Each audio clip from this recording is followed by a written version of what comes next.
నిన్న జరిగిన ప్రజాగళం సభ ఏ మేరకు జరిగింది, అసలు వాళ్ళు ఏం చేస్తామో చెప్పకుండా ముగ్గురు నేతలు కూడా కేవలం జగన్ ప్రభుత్వాన్ని విమర్శించడానికే ప్రధానంగా చంద్రబాబు నాయుడు, పవన్ కళ్యాణ్లు చాలా ద్వేషాన్ని వెళ్ళగక్కారు తప్పితే తాము గతంలో అడిగినట్లుగా ప్రత్యేక హోదా గురించి కానీ ఇతరత్ర ఏం ఒక్క మాట అడగడానికి కూడా ధైర్యం చేయలేదు. అలాగే ప్రధాని మోడీ సైతం యూటర్న్ తీసుకుని తను ఎందుకు కలిసింది, మళ్ళీ ఎందుకు కలిసింది టీడీపీతో అని వారు చెప్పలేదు, జనసేనతోటి ఎలా కలిసామనేది వారు చెప్పలేదు, వీళ్ళు చెప్పలేదు. ముగ్గురు కలిసి జనాన్ని మాయ చేస్తున్న తీరు, అసలు ఇంత నాసిరకంగా ప్రధాని సభ జరగటం గతంలో ఎన్నడూ చూసి ఉండం. మరి ఇప్పుడు ఈ సభ తీరుతెన్నుల మీద ఒక్కసారి చంద్రబాబు గారు అలాగే మోడీ గారు యూటర్న్ తీసుకున్న వైను ఎన్టీఆర్ గతంలో చంద్రబాబును ఉద్దేశించి చేసిన వ్యాఖ్యను కూడా జనానికి గుర్తు చేసి చర్చలోకి వెళదాం.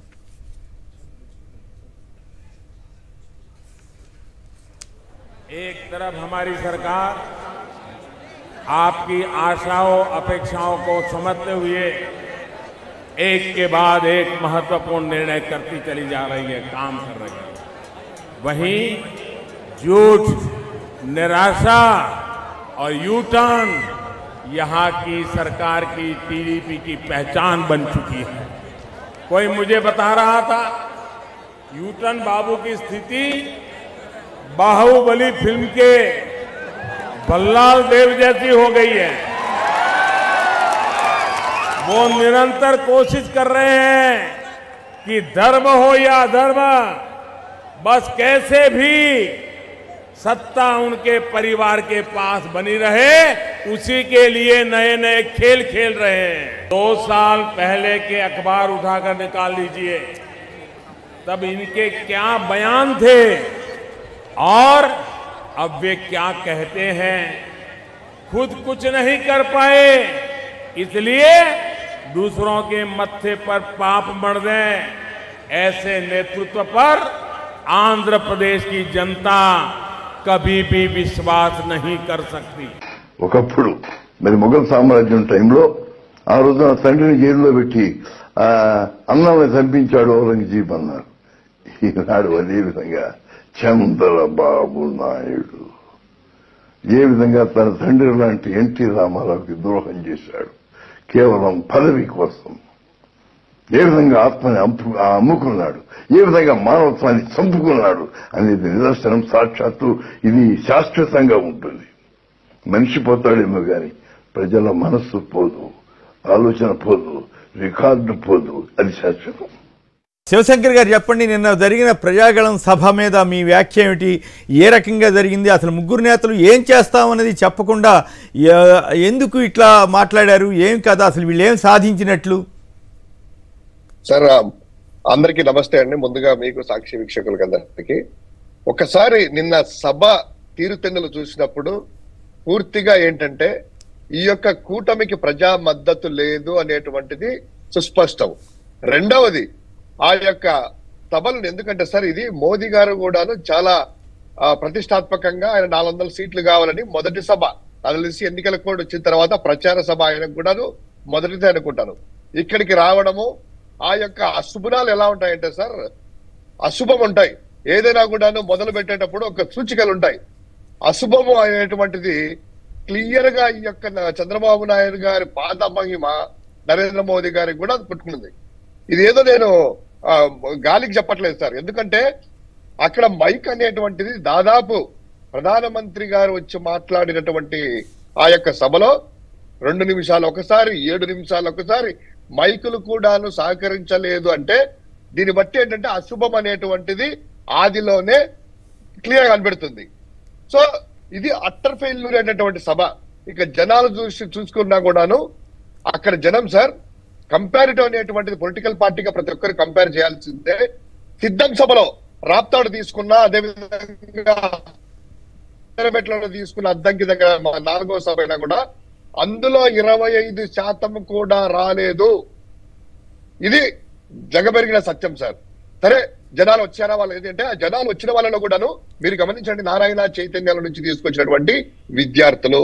సరే అక్కడ సభ ఎలా జరుగుతుందంటే సార్ మీరు గమనించండి, మాట్లాడుతూ ఉంటే కనుక స్టేజ్ మీద ఉండేవాళ్ళు కానీ కింద ఉండేవాళ్ళు కానీ కనీసం స్పందన లేక అనొచ్చు అనకూడదు కానీ అది ఒక సంతాప సభలాగా జరుగుతా ఉంది సార్. అంటే మామూలుగా ఏంటంటే ఒక నాయకుడు మాట్లాడుతుంటే స్టేజ్ మీద చప్పట్లు కొట్టడం కానీ, హావభావాలు కానీ, ప్రజల్లో ఒక ఉత్సాహం కానీ, ఆ జెండాలు ఊపడం కానీ ఎలా ఉంటుందంటే కనుక ఆ యొక్క లీడర్ మీద ఎలా ఉంటే, ఉదాహరణకి జగన్ గారి సభలు చూస్తే జగన్ గారు మాట్లాడుతుంటే సిద్ధం సిద్ధం సిద్ధం అనేటువంటిది ఒక జనాలలో ఆ క్యాడర్ లో వచ్చినటువంటి ఆ యొక్క ఉత్సాహం చూస్తా ఉంటే కనుక అది నార్మల్ గా బేసికల్ చూసుకోవాల్సింది. సో ఇక్కడ వచ్చినటువంటి కార్యకర్తల నుంచి స్పందన లేదు. అదే విధంగా సార్ జెండాలు ఊపే వాళ్ళు కూడా లేరు. ఆ జెండాలు ఇలా పట్టుకుంటే అప్పుడప్పుడు గాలి వస్తే గాలికి అలా ఊగుతున్నాయి జెండాలు, అంతకు మించి ఏమి లేదు. ఇక మీరు అన్నట్టు వారి యొక్క వాగ్దానాలు కానీ వాళ్ళని కానీ చూసుకున్నట్లయితే సార్, వచ్చినటువంటి నరేంద్ర మోదీ గారు ఏమన్నా ఏదో జగన్మోహన్ రెడ్డి గారు వైజాగ్ సభలో కూడా క్లియర్ గా చెప్పారు, అయ్యా మాకు 15,000 కోట్ల రూపాయలు రావాలా, మా పోలవరం ఇబ్బంది పడతా ఉంది, మా పోలవరం ఇవ్వండి అనేటువంటిది గట్టిగా అడిగాము. అదే విధంగా మాకు రైల్వే జోన్ ఇవ్వండి అనేటువంటిది ఆ విభజిత సంబంధించినటువంటి హామీలు నెరవేర్చడానికి గట్టిగా అడిగాము. అవన్నీ కూడా నెరవేరుస్తాను, ఇదిగోండి 15,000 కోట్ల రూపాయలు ఆల్రెడీ ఇస్తారని మేము అనుకున్నాము. ఎక్కడా కూడా విభజన అంశాలు కానీ, అదే విధంగా వాళ్ళు ఇచ్చినటువంటి స్పెషల్ స్టేటస్ గురించి కానీ మాట్లాడాలి. అదే విధంగా వాళ్ళు ఏం చేయబోతున్నా మా కూటమి అనేటువంటిది కూడా ఎక్కడా చెప్పకుండా తన యొక్క నేను ఇది చేశా అది చేశాను నరేంద్ర మోదీ గారు చెప్పడము. ఇక ఈయన చంద్రబాబు పరిస్థితి చూస్తే సార్, దాదాపు నాకు తెలిసి నిన్న నేను కూడా చూశాను, ఎందుకంటే ఏ హామీలు ఇస్తారో ఏంటో అనేటువంటిది కంటిన్యూగా టీవీ చూశాను. చూస్తే ఆయన నాకు తెలిసి 13 నిమిషాలు మాట్లాడారు. 13 నిమిషాల్లో 8.5 నిమిషము నరేంద్ర మోదీ గారిని పొగడ్డానికే, నరేంద్ర మోదీ గారు భారతదేశాన్ని విశ్వనగరం చేస్తున్నారు, నరేంద్ర మోదీ గారు అభివృద్ధికుడు, నరేంద్ర మోదీ గారు హీరుడు ధీరుడు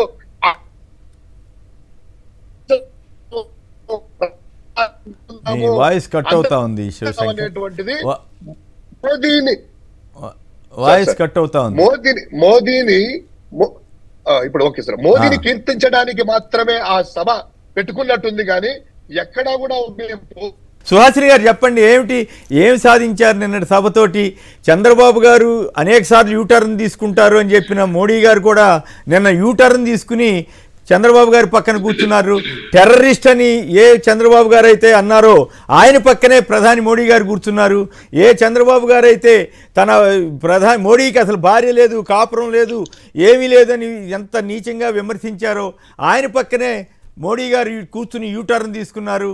ఇక అసలు ఎక్కడ ఒక్క హోదా లేకుండా, హోదా గురించి కానీ ఏమి కొత్త వాగ్దానం ఏమి చేయకుండా మోడీ గారు చేసింది ఏమిటి? చంద్రబాబు గారిని, పవన్ కళ్యాణ్ని పూర్తిగా సరెండర్ చేసుకోవడానికే వచ్చారా, లేక ఇంకేదైనా? వాళ్ళు కూడా ఒక్క మాట కూడా అడగలేదు కదా. సో ఈ పరిణామాలు మీకేమనిపించాయి? ఒక నిజమైన బీజేపీ కార్యకర్తగా బహుశా చేరొచ్చిన బీజేపీ కార్యకర్తలు అంటే టీడీపీ నుంచి వచ్చిన కార్యకర్తలు అయితే వాళ్ళు ఏదో తెలుగుదేశానికి అనుకూలంగా మాట్లాడారు కానీ అసలైన బీజేపీ నాయకులు ఎవరు ప్రత్యేకించి ఎవరికి అనుకూలం కాకుండా వాళ్ళ పార్టీ విధానానికి కట్టుబడి మాట్లాడుతుంటారు. మరి మీరు కూడా ఒరిజినల్ బీజేపీ కార్యకర్తే కానీ నిన్న బీజేపీ 3 పార్టీల సభ తీరుతెన్నులు మీద మీ కామెంట్ చెప్పండి. శ్రీనివాస్ గారు నమస్తే. ప్యానెల్లో ఉన్న పెద్దలకి వీక్షకులకి నమస్కారం. ఈ కూటమి ఫామ్ అయిన తర్వాత మొదటిసారి గౌరవనీయులైన ప్రధాని నరేంద్ర మోదీ గారు ఆంధ్రప్రదేశ్ కి రావడం, ఎన్నికల ముందు వారు ఇక్కడున్న ఆంధ్రప్రదేశ్ పరిస్థితి, అదే కాకుండా మాకు ఒక ఎజెండా ఉంటుంది, ప్రతిసారి మేము చెప్పింది ఏంటి, మేము చేసింది, అందులో ప్రత్యేకంగా ఆంధ్రప్రదేశ్కి మేము ఏమేమి ఇచ్చాము. సో ఎన్డీఏ ప్రభుత్వం వల్ల ప్రజలకి ఏ విధంగా 2014 నుంచి ఒక క్రిస్టల్ క్లియర్ మార్పు ఏ విధంగా చూపించాము అన్నది పూర్తి స్థాయిలో అటు మా ఎన్డీఏలో మిత్రపక్షమైన చంద్రబాబు నాయుడు గారు కూడా దీని విషయం పూర్తిగా ఏమేం స్కీమ్స్ అండ్ అవన్నీ కూడా చేశామో చెప్పారు. తర్వాత మోదీ గారు కూడా అంటే ఒక పావర్టీ లైన్ అంతవరకు మన దేశం బిఫోర్ 2014 తర్వాత 2014 అన్నట్టుగా ఎంత క్లియర్ స్పెసిఫిక్ గా మనం చూస్తున్నామో అందరికీ ప్రజలకి తెలుసు. అందువల్ల అంటే 25 కోట్ల మందిని పావర్టీ లైన్ పైకి తీసుకురావడమే కాదు, 51 కోట్ల మందికి బ్యాంక్ అకౌంట్సే లేవండి అంతవరకు. అది ఒక డిజిటల్ విప్లవం టువర్డ్స్ డిజిటల్ విప్లవం ఏ విధంగా అయితే మన దేశంలో చూస్తున్నామో, అదే కాకుండా ఏదైతే మతతత్వము, ఆ రాజకీయం ఈ రాజకీయం అని ఆలోచన రహితంగా ఏ విధంగా అయితే ప్రతిపక్షం మాట్లాడుతోందో వాటన్నిటికీ చంపపెట్టుగా అటు ఇస్లాం దేశాలు ఇటు క్రిస్టియన్ దేశాలు కూడా మోదీ గారిని హైయెస్ట్ సివిలియన్ అవార్డ్స్ తో ఏ విధంగా గౌరవించారో, ఇదంతా చెప్పడం అన్నది చాలా, అందులో 100th ఆఫ్ ద అచీవ్మెంట్స్ మాత్రమే కొంతవరకు ఇంపార్టెంట్ గా చెప్పడం జరిగింది. ఏదైనా సరే భారతీయ జనతా పార్టీ ఈ రాష్ట్రంలో అంటే కేంద్రం నుంచి వచ్చేది ఎప్పుడూ ఆగలేదండి. కానీ రాష్ట్రంలో జరుగుతున్న పరిణామాలు 2014లో కూడా ఈ కూటమి ప్రజలందరికీ తెలిసిందే. కాబట్టి ఏది కూడా వాళ్ళకేం కొత్త ఏం కాదు. ఈ రోజు ఆ కూటమి అప్పుడు ఏది జరిగింది, 2018లో ఎందుకు వల్ల వాళ్ళ అపోహలో అపార్థాలతో బయటికి వెళ్ళారు, ఆ తర్వాత వాళ్ళు ఏ విధంగా తెలుసుకుని లేదు మళ్ళీ అంత అద్భుతమైన మెజారిటీ ప్రజలు మళ్ళీ మోదీ గారి ప్రభుత్వం మోదీ 3.0 ఏ విధంగా అయితే సర్వేసే కాదు అన్ని కూడా చూపిస్తున్నాయో. ఎందుకంటే ప్రజల్లో అంటే యాంటీ ఇన్కంబెన్సీ అంటూ ఉంటారు, కానీ భారతీయ జనతా పార్టీ ప్రతిసారి కూడా పాదయాత్రలు ఏం చేయాల్సిన పని లేదు, మనం చేసిన విషయాలు మన యాక్షన్ విల్ షో. ప్రజలు చాలా తృప్తిగా ఉన్నారు కాబట్టి వాళ్ళకట్టు ఆయుష్మాన్ భారత్ అంటే ఒక వైద్య పరంగాను విద్య పరంగాను వాళ్ళకు ఉండడానికి ఇళ్ల పరంగాను కానీ బేసిక్ క్వశ్చన్ ఆంధ్రప్రదేశ్లోని సగటు ఓటర్కి మాబోటి సామాన్యులకి వచ్చే మొదటి ప్రశ్న ఏమిటంటే ఎందుకు చంద్రబాబు గారు టెర్రరిస్ట్ అని అన్నాడు, ఎందుకు మోడీ గారిని అంత అవినీతి పరుడు దేశంలో లేడన్నారు, ఎందుకు భార్యను ఏలుకోలేని వాడు దేశాన్ని ఏమి వెళ్తాడన్నారు, ఎందుకు ఇప్పుడు సడన్గా మోడీ గారిని ఆకాశానికి ఎత్తుతూ ఎందుకు పొగిడారు. అలాగే ప్రధానమంత్రి మోడీ గారు కూడా పోలవరాన్ని అమరావతిని ఏటీఎంగా మార్చుకున్న చంద్రబాబు గారు యూటర్న్ బాబు అని ఆయన ఎందుకన్నారు. ఇప్పుడు ఆయన యూటర్న్ తీసుకుని మోడీ ఈ చంద్రబాబు గారి పక్కన ఎలా కూర్చోగలిగారు. నిజంగా అయితే మాకు అర్థమవుతా ఉంది వాళ్ళిద్దరి మధ్య ఆ గ్యాప్, ఆ అసహనం. చంద్రబాబు గారు ఏదో పూసుకు రాసుకోవాలని చూసినా మోడీ గారు ఏదో ముక్తసరిగా ఉన్నట్లుగా కనపడింది. కానీ ఓవరాల్గా ఇది మోడీ గారి ప్రతిష్టకి భంగం కాదా? యూటర్న్ ఆయన కూడా చంద్రబాబు ఎట్లా తీసుకున్నాడో ఆయన కూడా యూటర్న్ తీసుకున్నారు. ఇప్పుడు యూటర్న్ బాబుతో పాటు చంద్రబాబు కూడా మోడీ గారు కూడా యూటర్న్ మోడీ గారు అనొచ్చు కదా. ఇవి ప్రజలు చాలా క్లియర్ గా ఉన్నారండి. ఏవైతే మళ్ళీ రొడ్డగొట్టుడులాగా మనము కొన్ని అంశాలు ఉన్నాయి. ఇప్పుడు కూడా చెప్తున్నారు ఏదో రైల్వే జోను అంటే కళ్ళతో చూస్తున్నా కనపడినట్టు వినపడినట్టు మాట్లాడుతున్నారు. ఇప్పుడు యూటర్న్స్ అంటున్నారు, మాట్లాడతారండి. మాట్లాడిన వాళ్ళు మళ్ళీ తప్పు తెలుసుకొని వెనక్కి వస్తున్నారు. ఇప్పుడు శర్మారెడ్డి గారే ముందు అన్నకే ఓటేయండి అన్నారు, ఇప్పుడు అన్నకే అసలు ఓటేయద్దు అంటున్నారు. దానికి కారణాలు ఏముంటాయి తెలియదా ప్రజలకి? చెప్పారు, ఆవిడ అప్పుడు చెప్పారు, ఇప్పుడు చెప్పారు. కానీ ప్రజలకి ఎంత క్లారిటీ ఉంటుంది అంటే ఇప్పుడు ఎన్డీఏలో మేము అదే అంటున్నాం, 2014 నుంచి వరుసగా ఏమేం చేశామో అవే చెప్పాము అంతే. ఎవరు వెళ్ళారు, ఎవరు మాట్లాడారు, మాటల్లో ఎందుకు తేడాలు వచ్చాయి, మళ్ళీ ఎందుకు కలిశారు అన్నీ కూడానండి ఇవాళ ఎన్డీఏ కూటమి వల్ల. అంటే ఇది కూడా చూశారు కదా, ఇప్పుడు 2019లో ఎప్పుడైతే జగన్మోహన్ రెడ్డి గారు అంత పెద్ద సుదీర్ఘమైన పాదయాత్ర చేసి ఏవైతే హామీలు ఇచ్చారో ఖచ్చితంగా అది ఒక కొత్తగా ఉంది, ఇది కూడా ఒక ఛాన్స్ ఇద్దామని చూశారు. ఇప్పుడు వాళ్ళ ముందు పిక్చర్ ఈజ్ సో క్లియర్. 2-5 సంవత్సరాల్లో ఇప్పుడు ఎన్డీఏది చూశారు, ఇప్పుడు జగన్మోహన్ రెడ్డి గారి పరిపాలన చూశారు. కాబట్టి ఈ రోజు వాళ్ళకి ఏం చెప్పామో ఏం చేశామో అవి చెప్పడం అన్నది మన ధర్మం. అందులోనూ ఎలక్షన్స్ టైంలో ఖచ్చితంగా మేము ఇవి చేశాము, అప్పుడున్న అలయన్స్ లో ఉన్నా ఇది మా స్టాండ్, ఇది మా స్టాండ్ అని మేము చెప్పేశామండి. అవునండి, కాదు నేను అడిగిన దానికి మీరు సూటిగా సమాధానం చెప్పలేని పరిస్థితిలో ఉన్నారు. ఐ కెన్ అండర్స్టాండ్ యువర్ చాలా క్లియర్ గా.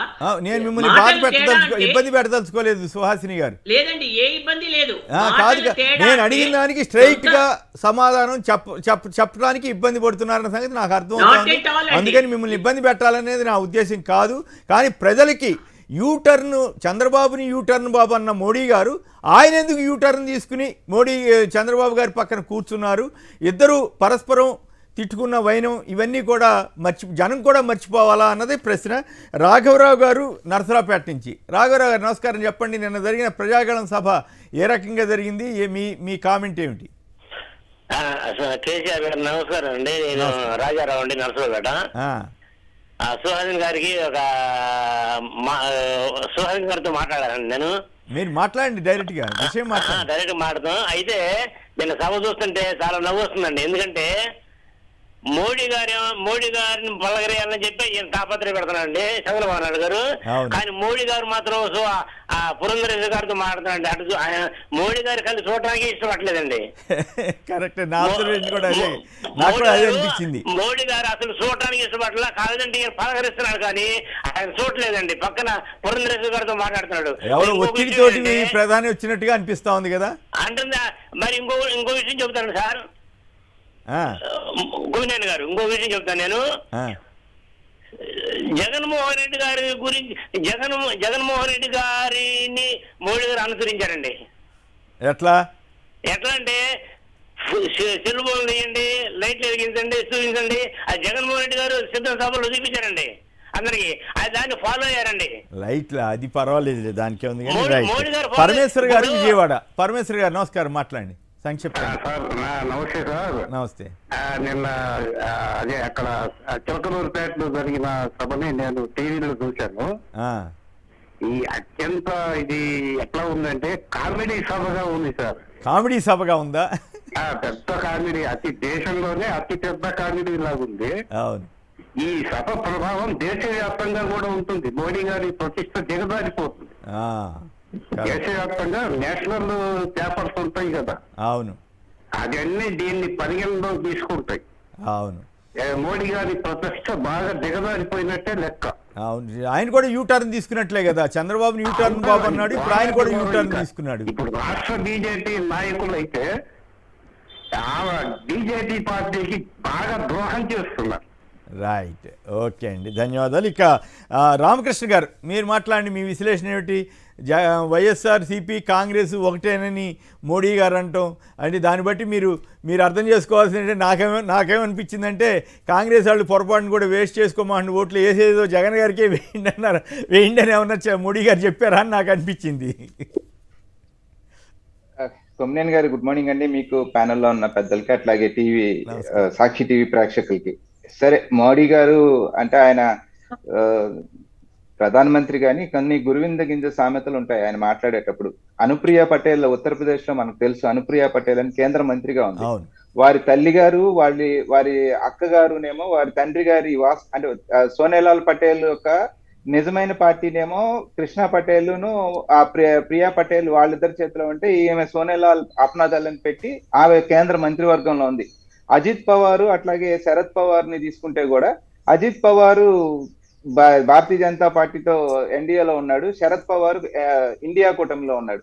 అట్లాగే మనం కరుణాకరన్ గారి కూతురు కరుణాకరన్ గారి కొడుకు తీసుకున్నప్పుడు మురళీధరన్ ఏమో కాంగ్రెస్ పార్టీలో ఉన్నాడు. నిన్న ఈ మధ్యనే వారం క్రితమే కరుణాకరన్ గారి కూతుర్ని భారతీయ జనతా పార్టీలో చేర్చుకున్నారు.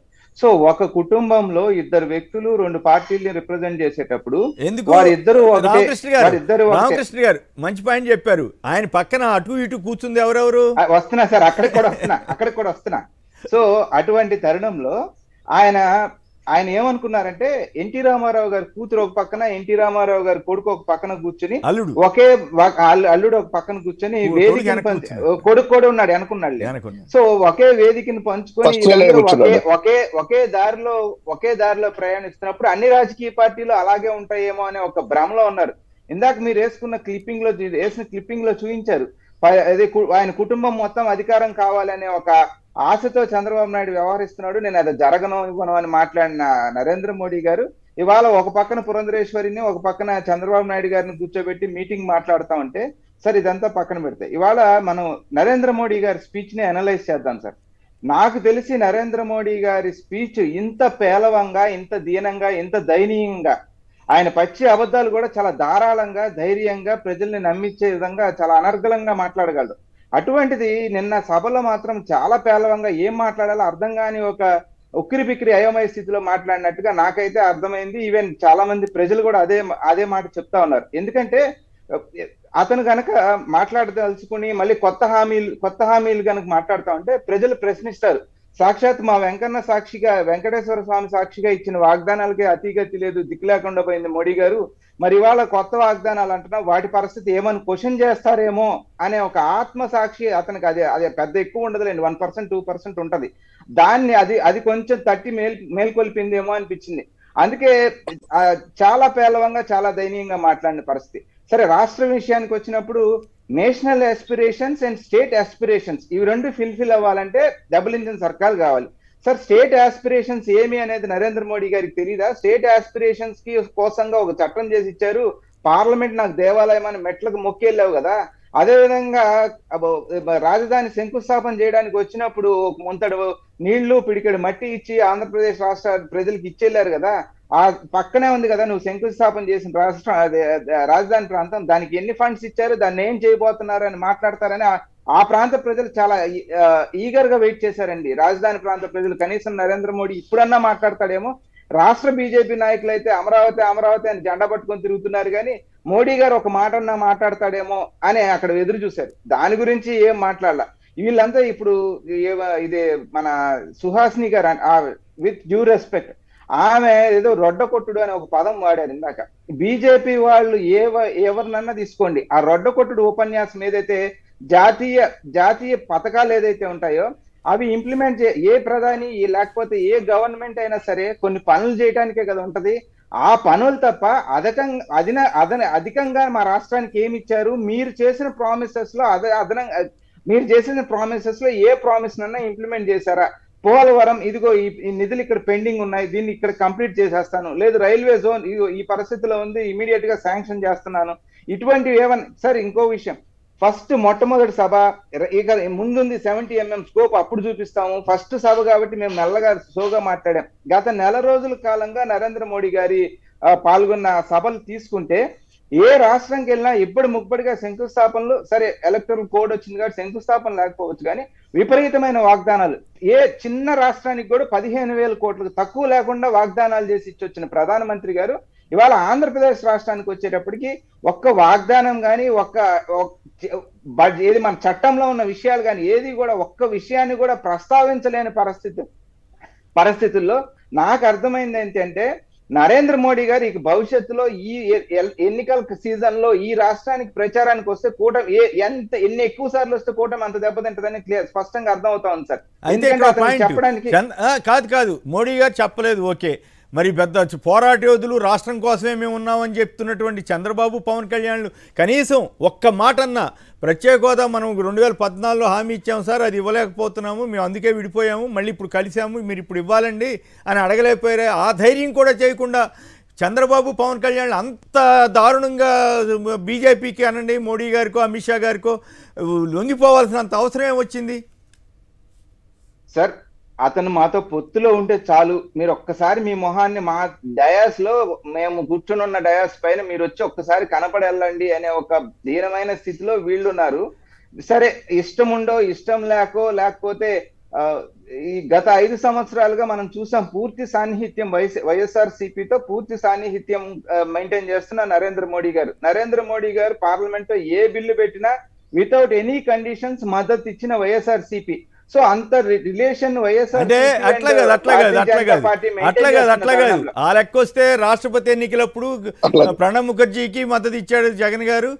కొన్ని సిఏఏ మత రిజర్వేషన్ల బిల్లు ఇటువంటి వాటిని వ్యతిరేకించాడు మన జగన్మోహన్ రెడ్డి గారు. అమిత్ షా గారు ఆ విషయం చెప్పారు, వాళ్ళకి అనుకూలంగా ఉన్నవి వాళ్ళ సిద్ధాంతానికి అనుగుణంగా ఉన్నవి మద్దతు ఇచ్చారు, కొన్నిటి వ్యతిరేకించారని కూడా చెప్పారు. కానీ మీరు మొత్తాన్ని కవర్ చేసే ప్రయత్నం చేస్తున్నారు. అసలు మీ పార్టీని నడిపిస్తుందే చంద్రబాబు అన్న సంగతి అందరూ ఊహిస్తున్నదే కదా. షర్మిల గారు ఏం మాట్లాడుతున్నారో, చంద్రబాబు గారు ఏం మాట్లాడుతున్నారో అందరికి కనపడతానే ఉంది కదా. షర్మిల గారు ఎన్నడైనా చంద్రబాబు గారిని ఒక మాట అంటున్నారా? అనకుండా చాలా జాగ్రత్తగా ఉంటున్నారు కదా. ఈనాడు ఆంధ్రజ్యోతిలో మనకి వార్తలు వస్తే చాలు, చంద్రబాబుని తిట్టకుండా ఉంటే చాలనే ధోరణిలో మీరు వెళ్తున్నారు కదా. మళ్ళీ మీరు కూడా ఇట్లా అనవసరమైన విషయాలు ప్రస్తావించి లేనిపోయినని గుర్తు చేయించుకోమాకండి సార్. షర్మిల గారు ఏం మాట్లాడుతున్నారో ప్రసంగం మొత్తం వింటే ఇద్దరిని విమర్శించారా ఒక్కరినే విమర్శించారా అని మనకు అర్థం అవుతుంది. మనకి నచ్చని పాయింట్ మనం విని మనం బాధపడటం, వాళ్ళకి నచ్చిన పాయింట్ వాళ్ళు దాన్ని క్లిప్పింగ్ లేసి చూసుకోవడం, ఆ రకంగా చేయటం వల్ల షర్మిల గారి ప్రసంగాన్ని పూర్తిగా మనం ప్రజలకు చేరవేయలేకపోతున్నామేమో అనిపిస్తుంది. నిన్నగాక మొన్న స్టీల్ ప్లాంట్ సభ జరిగినప్పుడు స్టీల్ ప్లాంట్ లో నేరుగా క్లియర్ గా క్వశ్చన్ చేసింది ఇవాళ మీరు ఏ రకంగా పొత్తు పెట్టుకుంటున్నారు భారతీయ జనతా పార్టీతో? Bharatiya Janata party steel plant అమ్ముతానంటే మీరిద్దరు ఏమి సాధించుకొచ్చారని పొత్తు పెట్టుకుంటున్నారని స్పష్టంగా క్వశ్చన్ చేశారు షర్మిల గారు. రేవంత్ రెడ్డి గారు ఎందుకు అడగలేదు? రేవంత్ రెడ్డి గారు ఒక్క మాట అన్నాడా చంద్రబాబుని ఉద్దేశించి? ఏదో మామూలుగా ఏదో రొటీన్ గా జగన్ని ఆయన్ని కలిపి అన్నారు తప్పితే నువ్వు అసలు పొత్తు పెట్టుకోవటం ఏంటని జగన్ చంద్రబాబు గారిని అడిగారా? మరి ప్రత్యేక హోదా గురించి ఎందుకు అడగట్లేదా అని అడిగారా? నువ్వు టెర్రరిస్ట్ అన్నావు కదా మోడీని, ఇప్పుడు ఎట్లా కలుస్తావా, నీకు బుద్ధి ఉందా లేదా అని రేవంత్ రెడ్డి ఒక్క మాట అన్నాడా? పైగా పెద్దలు గౌరవనీయులు రేవంత్ రెడ్డి గారిని తీసుకొచ్చి ఆంధ్రుల్ని పచ్చిపూతులు తిట్టిన రేవంత్ రెడ్డి గారిని తీసుకొచ్చి మీరు ఏం సాధించారు? కొమ్మినేని గారు ఈసారి ఖచ్చితంగా రేవంత్ రెడ్డి గారు వెళ్ళేటప్పుడు కొమ్మినేని గారి దగ్గర స్క్రిప్ట్ కూడా తీసుకుందాం. నా స్క్రిప్ట్ అక్కర్లేదు, మీరు తిట్టించుకోండి. మీకు కాదు షర్మిల గారిని తీసుకొచ్చింది దేనికి?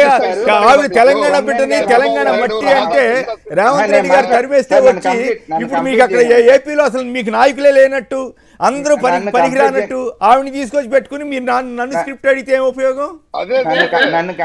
నన్ను కంప్లీట్ చేయనివ్వండి మళ్ళా. సో ఇటువంటి తరుణంలో ఏది ఏమైనా ఆ రోజు నేను సభ జరిగింది ఎందుకు, స్టీల్ ప్లాంట్ కాపాడుకోవాలనే దాంట్లో సభ జరిగింది. డెఫినెట్ గా దాన్ని క్వశ్చన్ చేశాము. కేంద్ర ప్రభుత్వం దాన్ని ఆన్సర్ చేయాల్సిన పరిస్థితి ఉంది. పక్కన పెడితే ఇవాళ నరేంద్ర మోడీ గారు ఇవాళ ఊరికే ఒక బట్టగాల్చి మా మీద వేయటం తప్ప ఇక్కడ మాట్లాడటానికి కూడా తనకి ఏమీ లేక కాంగ్రెస్ పార్టీ మీద పట్టడం జరిగింది. ఇవాళ ఇండియా అలయన్స్ ఎందుకు ఫామ్ అయింది, ఇండియా అలయన్స్ పరిస్థితి ఏమి అంటే రోజు రోజుకి ఇండియా అలయన్స్ కావచ్చు, లేకపోతే ఆంధ్రప్రదేశ్ రాష్ట్రంలో కూడా కాంగ్రెస్ బలపడుతుంది అనే సంకేతం నరేంద్ర మోడీ గారి ఇంటెలిజెన్స్ దగ్గర ఉన్నప్పుడు మళ్ళీ కాంగ్రెస్ ని వీక్ చేయాలనే దానికోసంగా మాట్లాడారు తప్ప ఇప్పుడు నరేంద్ర మోడీ గారు ఏమంటారు, జాతీయ పార్టీగా అన్ని ఓట్లు మాకు అయ్యండి, అందరినీ మమ్మల్ని ఆదరించారంటారు. మీరు ఇందాక మాట్లాడిన దాని ప్రకారం తీసుకుంటే ఇన్వర్స్ గా ఆయన ఆ రకంగా కూడా చెప్పారేమో, కాంగ్రెస్ బలపడతా ఉంది కాబట్టి కాంగ్రెస్ అభిమానులు కాంగ్రెస్ నాయకులు ఎవరైతే ఉన్నారో ఇక మీరు కాంగ్రెస్ ని ధరిచారండి అనే మాట కూడా మాట్లాడారేమో అని ఆ రకంగా కూడా ఆలోచించవచ్చు.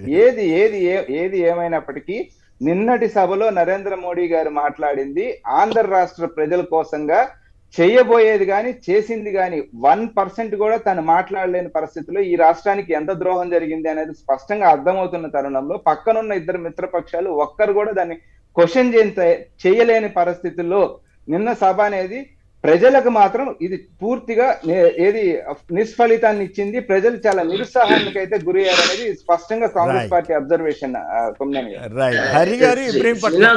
నమస్కారం, మాట్లాడండి.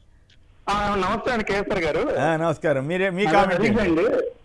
నా క్వశ్చన్ అక్కడ సుహాసిని గారు ఉన్నారు కదండి, వారికి వేస్తున్నానండి, వారితో మాట్లాడచ్చండి? మాట్లాడండి.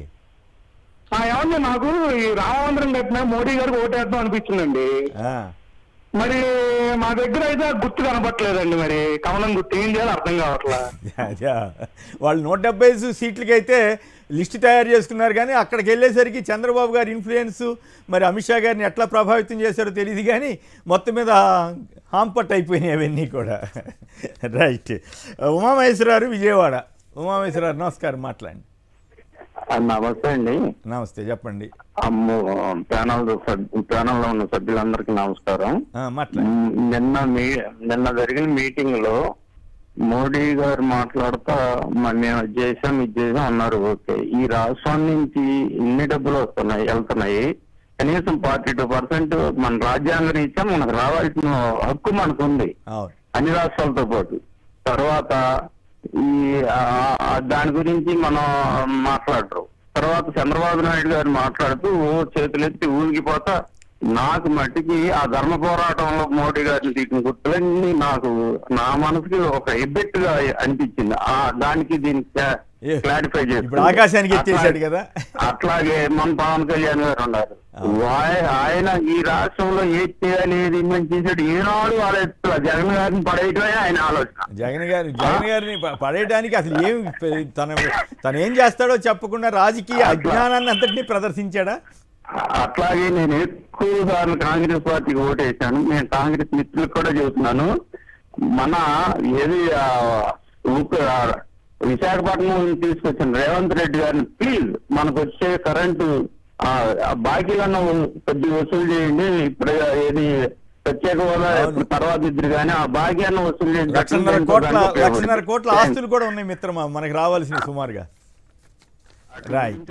ఓకే శివశంకర్ గారు, ఇప్పుడు are you all right? Yes sir, yes sir, please please. Yes sir. అదే సార్, ఇంతవరకు ఏంటంటే సారీ టెక్నికల్ ఇష్యూస్ వచ్చినాయి. ఇప్పుడు ఆ చంద్రబాబు నాయుడు గారి స్పీచ్ సార్ ఒక్కసారి 13 నిమిషాలు మాట్లాడాడు. చూశాను ఏంటమ్మా అని. 13 నిమిషాల్లో 8.5 నిమిషము నరేంద్ర మోదీ గారిని పొగడ్డానికి సరిపోయింది. మిగతా 4 నిమిషాలు కూడాను ఆ మైక్ కట్ అవుతా అక్కడ చూసుకుంటా ఇక్కడ చూసుకుంటా మోదీ గారు నన్ను చూస్తున్నాడా లేదా, నేను ఏమైనా పొగుడుతున్నాను కదా అనేటువంటిది, అదే ఆ ధ్యాస తప్ప ఏదైనా కూటమిలో గతంలో సార్ ప్రత్యేక హోదా మనం మాట ఇచ్చాము, 10 ఏళ్ళు అనుకున్నాం, మీరు కూడా చెప్పారు, అది చేయలేకపోయినాము. వచ్చిన తర్వాత ఏమన్నా చేస్తామా రాష్ట్రానికి మీరు హామీలు ఇవ్వండి సార్ అని కానీ, అదే విధంగా విభజన హామీలు వెనుకబడ్డ జిల్లాలకు ఇచ్చేటు ఇది ఇవ్వండి సార్, అది ఇవ్వండి, ఇది చేద్దాం అది చేద్దామని ఏదన్నా చెప్తారేమని చూశాను సార్. ఎక్కడా కూడాను ఆ ప్రస్తావన అనేటువంటిది లేకుండా కేవలము ఆ నరేంద్ర మోదీ గారిని ఆ క్షమాపణలు కోరమని డైరెక్ట్ కాళ్ళ మీద పడతాడని అనుకున్నాను సార్. అట్లుంది పరిస్థితి. ఎందుకంటే అలా తిట్టాను కదా, వాళ్ళ భార్యను తిట్టినాడు, అసలు నరేంద్ర మోదీ తిట్టినాడు, టెర్రరిస్ట్ అన్నారు. అలాంటి వ్యక్తి ఈ రోజు ఇలా పొగుడుతా ఉంటే కనుక టీడీపీ క్యాడర్ ఒకసారి కెమెరాలు అలా పెట్టినప్పుడు చూస్తే వెనకాల స్టేజ్ మీద ఆయన కొలతాల రామకృష్ణ అందరూ పవన్ కళ్యాణ్ ఇలా చూస్తారు, ఇదేందబ్బా ఏం జరుగుతుంది ఏంటి అని. అంటే అంత ఘోరంగా అంత విఫలమైనటువంటి సభ నాకు తెలిసి ప్రధానమంత్రి మోదీ గారి సభలు లాస్ట్ 5 ఏళ్లలో ఎప్పుడు ఉండవు సార్ అంతా. ఎందుకంటే ఎవరో కాలర్ కూడా చెప్పినట్టు ఆయనకి ఇంపాక్ట్ అంతా దేశమంతా పడుతుందేమో అనిపిస్తుంది. ఎందుకంటే ఆయన మొదటి సభ, ఆయన సెంటిమెంట్లు ఎక్కువ ఫాలో అవుతారు. ఏదో పాపం రామ మందిరం కట్టినాం కదా ఆ ఊపుతో వద్దాము, ఏదో చంద్రబాబు నమ్ముకొని పవన్ కళ్యాణ్ ఏదేదో చెప్పి అమిత్ షాని ఒప్పించి ఆ సీఎం రమేష్ చౌదరి వీళ్ళంతా వీళ్ళంతా సుజనా చౌదరి కాళ్ళ మీద పడి పొత్తు ఏర్పాటు చేసుకున్నాం కదా. ఆంధ్రాకి వెళ్తే అబ్బా మొత్తం అంతా కూడా జనాల్ని వచ్చేసి క్యాడర్ వస్తుంది, రాష్ట్రం అంతా ఒకవైపు ఉందేమో, జగన్ గారి పట్ల వ్యతిరేకత ఉందేమో అని ఆశతో మొదటి సభ యాక్సెప్ట్ చేసి ఇక్కడికి వచ్చారు. కానీ ఇక్కడికి వస్తే సభలో జనాలు లేరు, కనీసం అంటే సహకరించలేదు, దాంట్లో ఒక ఎజెండా లేదు, కేవలం జెండాలు జతకట్టడం తప్ప వారి అజెండా ఒకటే పదవిలోకి రావడమే అనేటువంటిది క్లియర్ కట్ గా ఉండడంతో మోదీ గారు కూడా చాలా నిరుత్సాహపడ్డాడు మోదీ గారు కూడా.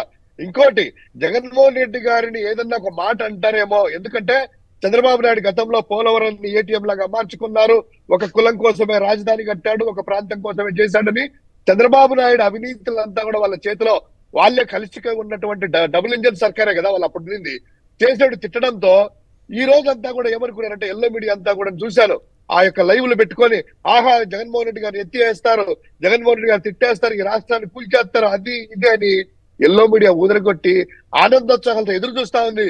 ఎప్పుడెప్పుడు జగన్ తిడతారా బ్రేకింగ్ వేసుకుందామా, ఎప్పుడు జగన్ తిడతామా బ్రేకింగ్ వేసుకుందామని వాళ్ళ ఆశలన్నీ కూడా తుస్సయ్యాయి సార్. ఎందుకంటే ఒకటే చెప్తాను, అయినా కూడా మీరు గమనించారే వాళ్ళ ఈనాడు బ్యానరు జగన్ ప్రభుత్వాన్ని పెకలించండి అని ఏది మోడీ గారు అన్నట్లుగా పిక్చరిచ్చే ప్రయత్నం చేసింది. పచ్చి అబద్ధాలను ఈ రకంగా రామోజీరావు రాయటం అంటే దుర్మార్గంగా అనిపిస్తుంది.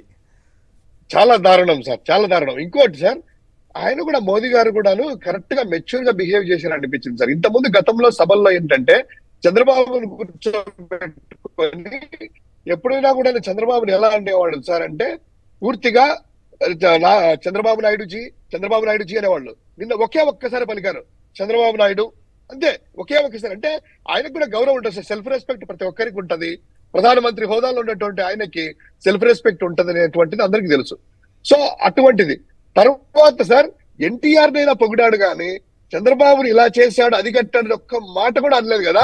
ఆ దెబ్బకి చంద్రబాబు నాయుడు పాపం ఎలా ఉందంటే నేను కంప్యూటర్ కనిపెట్టినా, నేను ఇది చేసినా, నేను రాష్ట్రపతులు నిలబెట్టినా, నేను ప్రధానమంత్రిని చేసినా, నేను చక్రం తిప్పినా ఢిల్లీలో అనే వ్యక్తిని పుస్తక గాలి తీసే లోపల మొత్తం టీడీపీ క్యాడర్ అంతా ఈ దరిద్రం మాకెందుకు నాయన పిలిచి తిట్టించుకున్నట్టుంది, ఆ గోడకుండేటువంటి మేకుని తీసుకొని గుండు కొట్టుకున్నట్టుంది అనేటువంటి పాపం వాళ్ళంతా టీడీపీ వాళ్ళంతా ఆ ఫేస్బుక్ లో చూస్తా ఉన్నారు.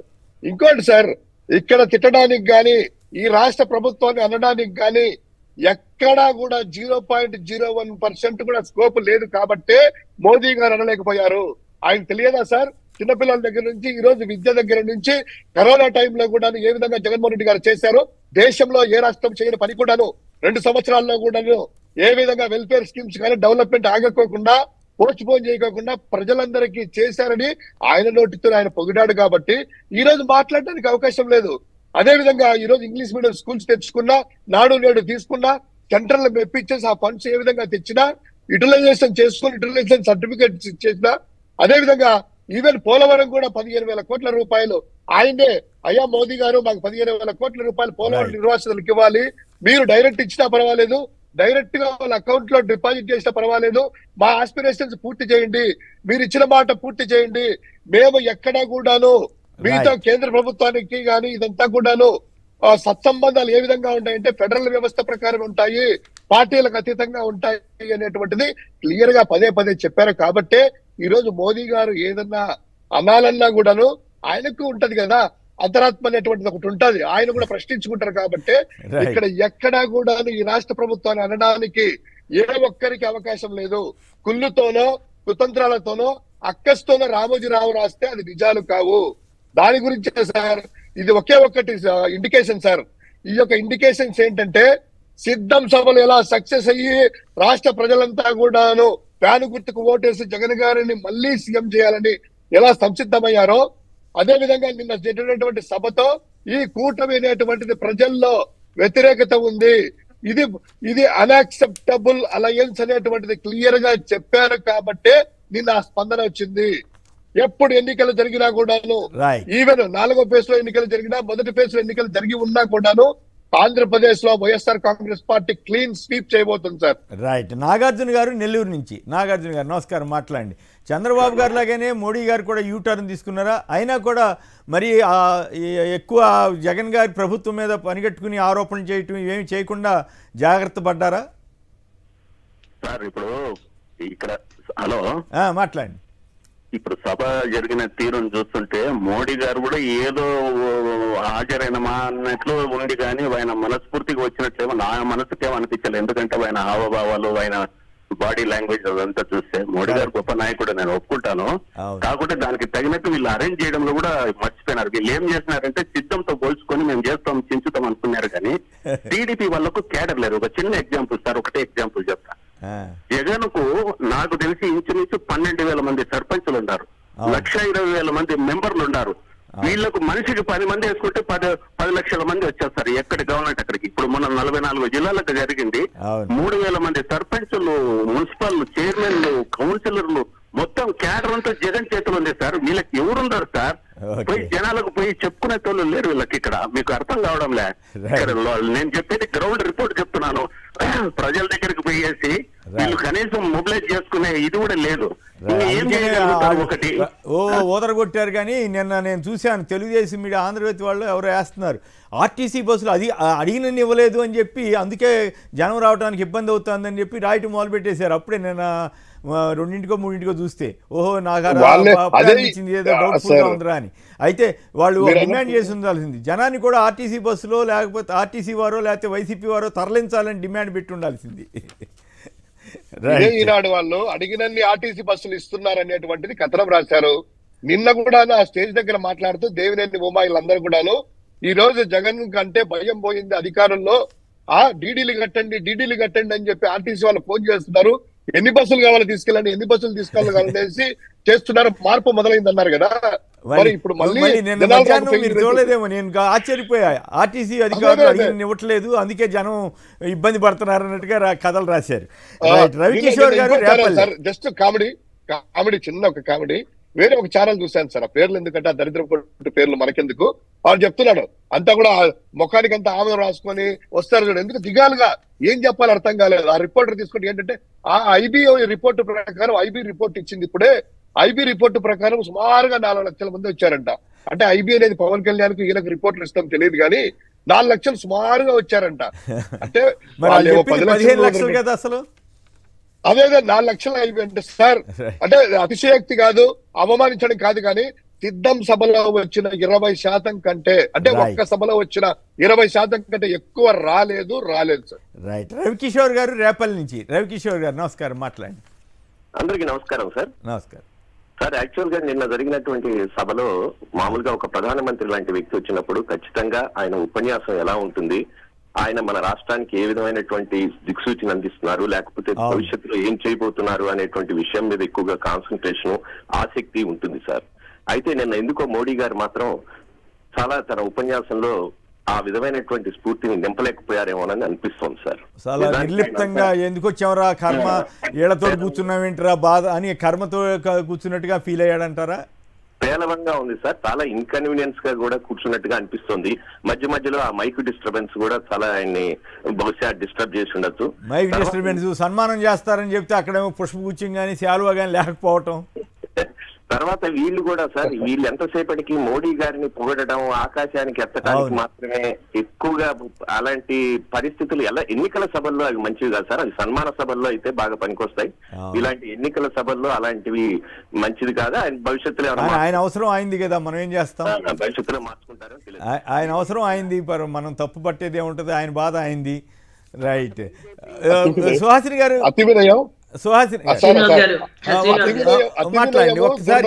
ఇప్పుడు మోడీ గారికి ఎందుకు చంద్రబాబు గారు అంత సరెండర్ అయ్యారు అంటే, కేసులు గీసులు రాకుండా ఉండటం కోసం, ఏదైనా ఇబ్బంది లేకుండా ఉండటం కోసం జాగ్రత్త పడటానికి అంతగా సరెండర్ అయ్యారా? అంతగా 13 నిమిషాల్లో 9 నిమిషాలు మోడీ గారిని పొగిడి, కనీసం రాష్ట్రం గురించి ఫలాంది కావాలి సార్, మీరు గొప్ప పొజిషన్లో ఉన్నారు, మీరు వచ్చారు, ఆంధ్రప్రదేశ్కి వాగ్దానం చేయండి సార్ అని కూడా అడగలేని దుస్థితిలోకి చంద్రబాబుని ఎట్లా నెట్టేశారు మీరు?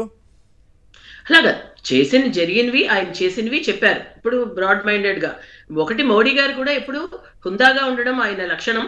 అంతే తప్ప వికారపు చేష్టలు ఉంటాయి చూసారా, పార్లమెంట్ భవనాల్లో వెళ్ళిపోయి గబాల్ని ఆయన్ని కాగిలించేసుకుని పట్టేసుకుని, ఇలాంటివన్నీ కూడా చాలా దూరంగా ఉంటారు. ఇప్పుడు కూడా లక్కీగా కాంగ్రెస్ ప్రతినిధి వారు కూడా వారికి అన్వయించుకునే ఒక సామెత కూడా వారే గుర్తు చేశారు, గురువింద గింజ అని. పాపం ఏంటంటే ఇక్కడ ఏదైతే మంచి రీఎంట్రీ ఇస్తుంది ఆంధ్రప్రదేశ్ లో అనుకున్నారో, చాలా ఫెయిల్డ్ ఎంట్రీ ఇచ్చిందని వారికి అర్థమైపోయింది. తెలంగాణ బిడ్డని అద్ది ఇద్ది అని చెప్పి లక్షలాది మంది ఆ తెలంగాణ కాంగ్రెస్ వాళ్ళని హుసేన్ సాగర్ లో ముంచేసి ఇక్కడేదో చేసేద్దామని చెప్పి వచ్చాడో ఎంత హాస్యాస్పదంగా ఉందంటే, అసలు పైగా దీనికి రేవంత్ రెడ్డి గారు వత్తాసు పలకడం. ఈ ఆంధ్రప్రదేశ్ కష్టము, ఆంధ్రప్రదేశ్ తెలంగాణ ప్రజల కష్టమే అక్కడ రాజధాని గురించి మాట్లాడే ఒక సింపుల్ మినిమం ఇది కూడా రేవంత్ రెడ్డికి లేదు. అక్కడి నుంచి మన ఆంధ్రప్రదేశ్ కి రావాల్సిన పంపించమనండి, ఆంధ్రప్రదేశ్ కి రావాల్సిన బాకీల మీద అసలు అతనికి ఉద్దేశం లేదు తప్ప, చేతులు పట్టుకుని పైకెత్తించడానికి మాత్రం ఇది చాలా వికృతంగా కనిపించిందండి. పాపం విత్ పిటియబుల్ పరిస్థితి కాంగ్రెస్ ఇక్కడ. ఇంకొకటి ఏంటంటే, చంద్రబాబు గారు సరెండర్ అయ్యారు, ఎట్లా సరెండర్ అయ్యారు నేను అడిగితే, షర్మిల గారు ఎట్లా సరెండర్ అయ్యారన్నది రాజకీయంగా ఎట్లా సరెండర్ అయ్యారని చెప్పడానికి మీరు ప్రాముఖ్యాన్ని ఇస్తున్నారు. ఇంకొకటి ఏంటంటే ఇండియా అలయన్స్ అంటారండి. అసలు ఆ స్పెల్లింగ్ వాళ్ళ పార్టీకి సంబంధించిన పేరైనా వాళ్ళని కరెక్ట్ గా పలకమనండి. It's INDI alliance, not India alliance. Indian national developmental inclusive alliance. కాబట్టి ఇండి, నాట్ ఇండియా అండి. దయచేసి మీ పార్టీ పేరునైనా మీరు కరెక్ట్ గా పలకండి. అండ్ ఇంకొకటి ఏంటంటే, వాళ్ళకి కావాల్సిన వాళ్ళ విషయాలు వచ్చేసారు కాబట్టి వాళ్ళకి కావాల్సిన క్లిప్పింగ్సే వేసుకుంటున్నారండి, చెప్పాల్సింది వెళ్ళనీయట్లేదండి అని సమర్థించుకునే ప్రయత్నం చేస్తున్నారు. ఏది ఏమైనా with respects to the callers అండి, కాలర్స్ అందరూ కూడా వాళ్ళ మాటల్లో ఎవరు చెప్పారండి మోదీ గారు అంటే ఏంటి, మోదీ గారు చేసినవేంటి, మోదీ గారి యొక్క హుందాతనాన్ని చక్కగా మాట్లాడారు ఇవాళ ప్రతి కాలర్ కూడా. ఒకళ్ళు నూరి పోస్తే ప్రేమ ఆప్యాయతలు నూరి పోస్తే వచ్చేవండి, ఎందుకంటే అన్ని రంగాల్లోనూ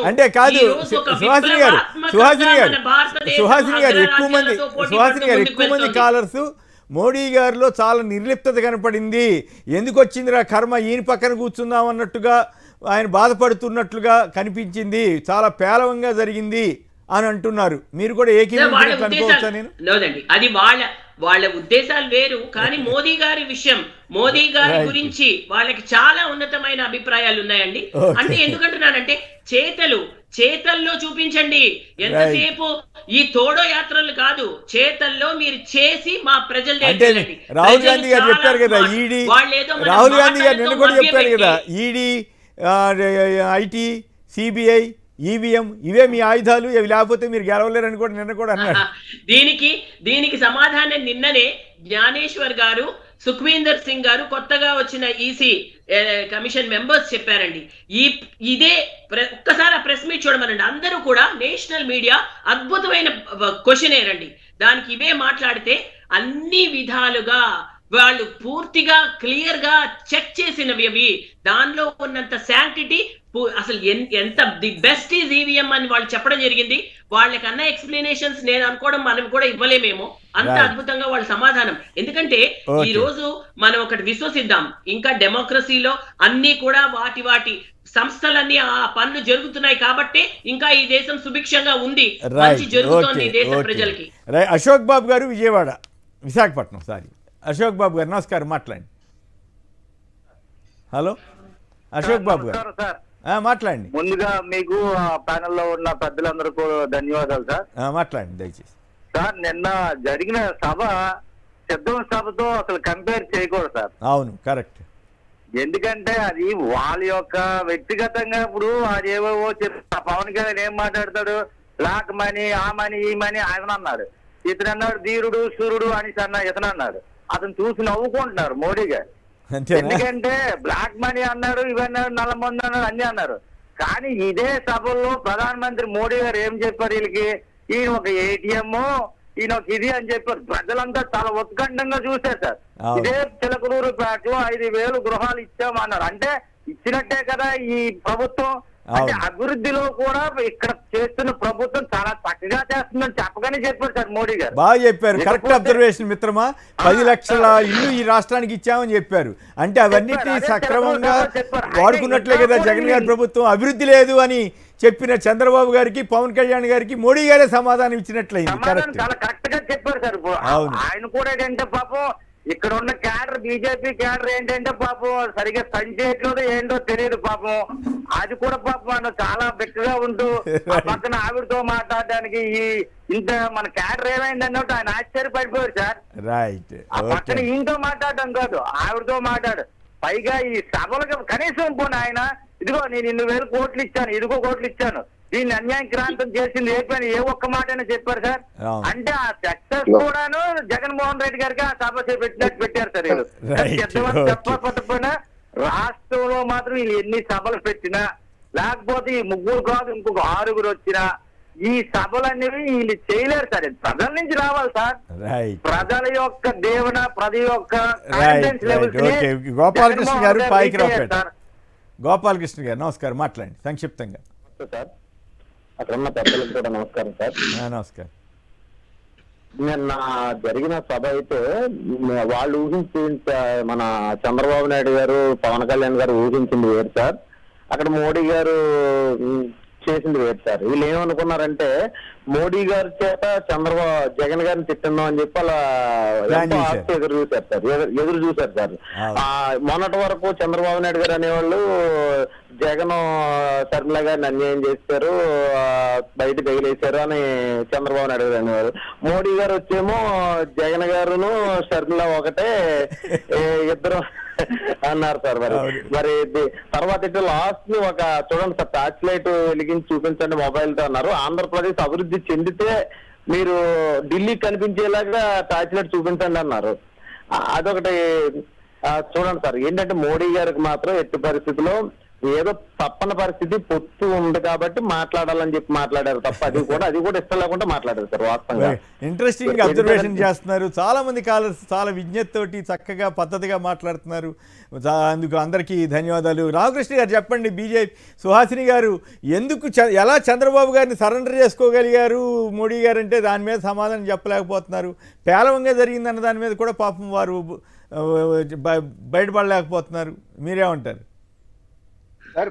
పై స్థాయిలో ఉన్నవాడు కింద స్థాయి దగ్గరికి వచ్చినప్పుడు పై స్థాయిలో ఉన్నవాడు సరెండర్ అయ్యారు అంటాం, కానీ కింద స్థాయి ఉన్నాడు సరెండర్ అయ్యారు అని అన్నాం. మోడీ గారు సరెండర్ అయ్యారు ఇక్కడ అనేది మనం అర్థం చేసుకోవాలి. అతను చేసిన ఆరోపణ మోడీ సరెండర్ అయ్యాడు, అప్పుడు ఇద్దరిని ఈక్వల్ గా అనాలి కదా మనం. సో తప్పంటే ఇద్దరిది ఈక్వల్ గా తప్పు. మోడీ పైగా ఇవాళ ప్రపంచంలో అటువంటి నాయకుడే లేనన్నవాడు ఇక్కడికి వచ్చి సరెండర్ అయినప్పుడు తన గ్రాఫ్ మొత్తం భారతదేశం మొత్తంలో పడిపోతా ఉంది. తన ఆవేదన దిగులు చింత డయాస్ పైన మధ్యలో మాట్లాడితే మధ్యలో మాట్లాడద్దు దయచేసి, మధ్యలో మాట్లాడద్దు.